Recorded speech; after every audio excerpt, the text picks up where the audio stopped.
Karey at Trenton City Museum, Ellerslie, with the show titled Of Color, which I have two of my sculptures inside, but I'm in a wonderful room right now. It's an amazing work, so I'm going to try to do a little walkthrough, give you a feel, and there's also some artist interviews behind this after the jump.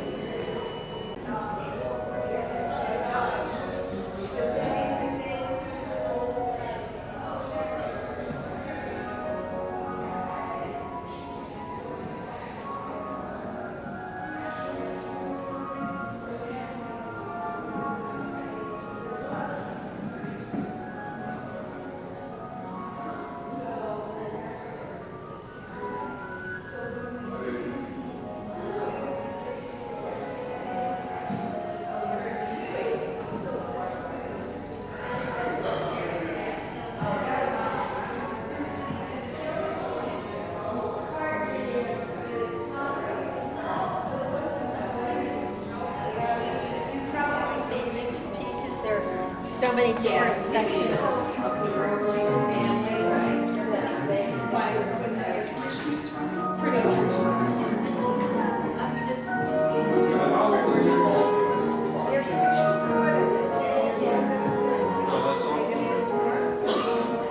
Because I would guess that the oil furnace could actually work. I would guess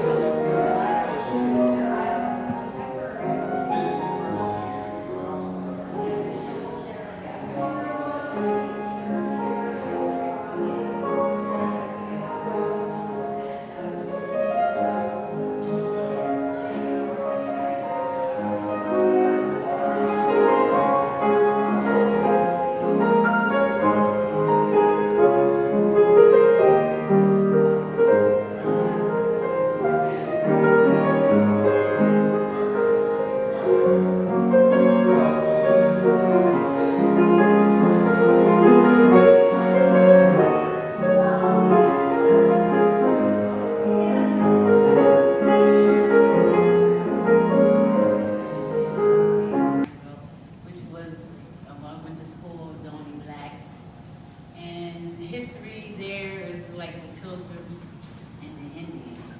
We didn't have Black history. So as I grew up and got older, I left Lambertville about 1980, and I started to learn about my history. I love music, I love dancing, so this is what I came up with.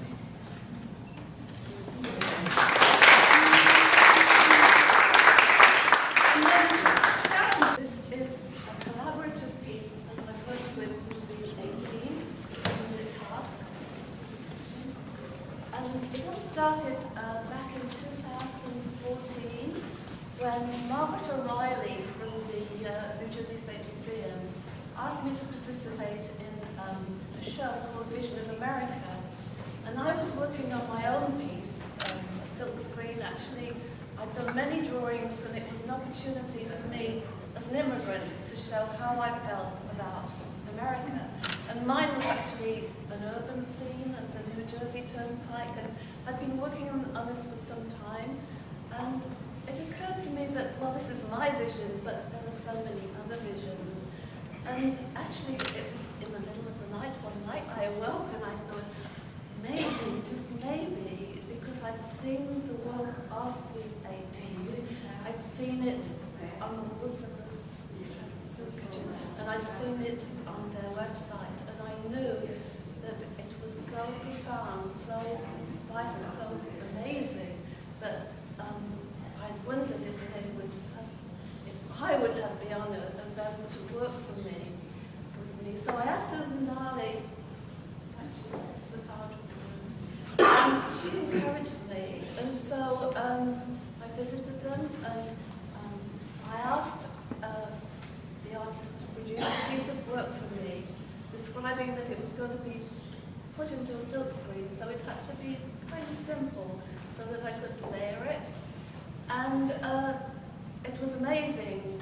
About 15 or so people brought me their work. Exhibit was coming here, I was so excited, and I thought, this is an exhibit I am going to have to see. And then I just kind of let that thought rest for a while. And then, as will happen and I think artists can relate, the words, images, they start coming in your head and they don't let you be until you do something about it. So I had read Langston Hughes' poem Harlem quite a while ago, and the words have stayed with me, especially the beginning, and it just became a rhythm in my head for several weeks. What happens to a dream deferred? What happens to a dream? What happens? What? And that just wouldn't let me go. So finally I said, okay, I will put this on here. I'm an abstract artist. I work in mixed media. I'm inspired by Cy Twombly and Jean-Michel Basquiat because I love the energy and expression in line. And the back of this is about, it's many layers. There's collage underneath here. And it's about inner tumult, strength, courage, hope, and peace. At Philadelphia Sketch Club for Philadelphia. Philadelphia, for those of you who don't know, is the Philadelphia Dance Company. But more importantly, they do wonderful, wonderful things for disadvantaged children and young children of all kinds. They take children when they're 3 years old and they teach them to dance. The feeling being that through the arts, we can have children, help children have a great sense of self-esteem. Because anybody can accomplish through the arts, whether it's painting or dancing or acting. It doesn't matter what color your skin is. It doesn't even matter how smart you are. I was a high school art teacher. And when I was a high school art teacher, children could get 90s in my classes who couldn't accomplish anything else. They just came, they tried, they expressed themselves. And it was absolutely wonderful. When I decided that I was going to be an artist, I was still trying to figure out what was my subject going to be, and it wasn't black and white. It turned out that I really did more with colors. So if anybody's seen my stuff, it's really got vibrant colors. But I come back to black and white because some people have just been struck by it. I live in Mill Hill, and this is actually under the bridge in Mill Hill Park. I was actually going to take a picture of that bridge, and as I was going down the steps, I saw the newspaper leaves, how things were obscured, how the paper was kind of folded, so you couldn't see the full story of there's an African-American man. And the headline is probably something, Trentonian, always positive news, right? But it's probably some crime, and this paper's obscured, the story's obscured. Even if you were to see the whole story, it would be obscured. We don't know why this man did whatever he did to be on the Trentonian. We don't know his story. We don't know what pushed him to be a story. And in our justice system, it seems to be the same way. We don't know the full story. It never can be brought to light. It's the law trying to be fair, but we need to know the history of things. And it just struck me that this piece, we don't know in any article, in any story, we don't know the history of anybody that's put on the front page for something they've done or committed. And when I wasn't actually going to do anything for this show, but I came back to this and just saw that this story, the fact that I couldn't see the story, the fact that even if I did see the story, I'm sure I wouldn't have liked what was said because I didn't know the whole story. And that just seems to be in the media, Twitter, everything is just short bites and we don't know the whole story unless we kind of get out of our own space and go. My work is really influenced by my heritage. I'm from Zimbabwe, Africa, and so the work that I do reflects my journey across the 3 continents. So I am influenced by the Western abstract masters like, Picasso, Bosco, and also the traditional African in me that likes the very bright, fiery colors. The way I work, I use everything and anything that comes to my hands.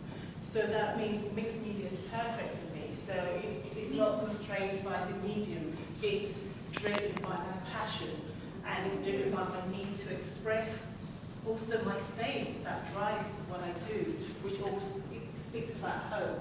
I am a local artist here in Trenton. I have a studio at Artworks. Been there for about 13 years. No intention of going anywhere. Center. It's a wonderful place if you haven't been there. I'm also a high school art teacher. I've been teaching 27 years and still loving it. This piece here, this is not typical of my work. For the past 15 years, my work has been more abstract, and it did not contain the human figure. I was trying to move away from the figure particularly, and just try to paint about the human experience. Media series, paintings and photography that have to do with homelessness, not just specifically the African American experience. This one in specific, though, does fall under that criteria. My inspiration falls under very traditional inspiration and artists. Joel Meyerowitz and Ansel Adams are my three favorites. So this is an example of some street photography. So I go out from 2 in the morning to about 7 in the morning looking for people in their natural state. I say Ansel Adams, you say, why would you say a wildlife photographer? Because I kind of approach it in the same manner. Try not to disturb the people or to let my presence be known. Short and sweet. Yes, How do you transfer the images onto cloth? I'm a quilt maker, so you get this piece that has fabric attached to paper, and you take your pictures and you use a USB cable from your camera, and you bring up your pictures on your computer, and then you print them out. It's very easy. Can you talk a little bit about other story quilts that you do? How you got interested in doing them? All right. I love Faith Ringgold because I am a retired English as a second language teacher. I taught ESL for 30 years in different places and retired from Westminster Plainsboro School District. And I, being the only person of color, African-American person in my department, for many years I wanted to teach my students who were coming from other countries about African-American history. Chanting, and I begin to look inside of myself. Who am I? And the way I've lived in America, I've traveled many places. I've lived in many areas of the United States. And everything came together for me as a whole. And I see myself as that person who has traveled many places and learned from many people and have been able to absorb many cultures. So this represents who I am inside, my life living experience, and not just a person of color, but a person of being.